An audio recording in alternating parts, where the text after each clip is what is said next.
આંતરરાષ્ટ્રીય મહિલા દિવસની પૂર્વ સંધ્યાએ અમદાવાદ સિવિલ હોસ્પિટલમાં આ દિવસના સંકલ્પને ખરા અર્થમાં ચરિતાર્થ કરતો એક કિસ્સો જોવા મળ્યો.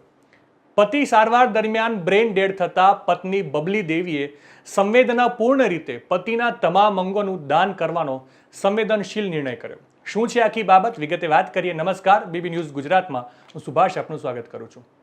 આ મહાદાન અંગેની સમગ્ર વિગતો એવી છે કે 51 વર્ષના મૂળ રાજસ્થાન ડુંગરપુરના વતની અને નિકોલ અમદાવાદ ખાતે માર્બલની ફેક્ટરીમાં કામ કરતા મોહનલાલ યાદવને ફેક્ટરીમાં કામ કરતા હતા. એ દરમિયાન તારીખ 26/2/2025ના રોજ માથાના ભાગે ઈજા થઈ હતી. માથાની ગંભીર ઈજાના કારણે તેમને હેમરેજ થયું, જેથી સારવાર અર્થે પ્રથમ નિકોલની ખાનગી હોસ્પિટલ અને ત્યારબાદ જીસીએસ હોસ્પિટલમાં સારવાર કરાવી.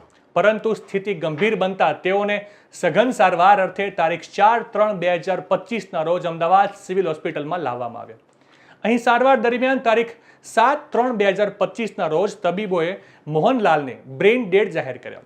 મોહનલાલના પત્ની બબલી દેવી તથા તેમના 2 દીકરા નિલેશભાઈ અને જયેશભાઈ તેમજ દીકરી ભારતીબેનને તબીબોએ અંગદાન વિશે સમજાવતા પત્ની તેમજ 3 બાળકોએ સાથે મળી મોહનલાલની આ પરિસ્થિતિમાં તેમના અંગોનું દાન કરવાનો એક પરોપકારી નિર્ણય કર્યો. અમદાવાદ સિવિલ હોસ્પિટલના તબીબી અધિક્ષક ડોક્ટર રાકેશ જોશીએ જણાવ્યું હતું કે 180માં અંગદાન થકી સિવિલ હોસ્પિટલ દ્વારા અત્યાર સુધીમાં કુલ 587 અંગોનું દાન મળેલ છે, જેના થકી 569 વ્યક્તિઓને જીવનદાન મળ્યું છે.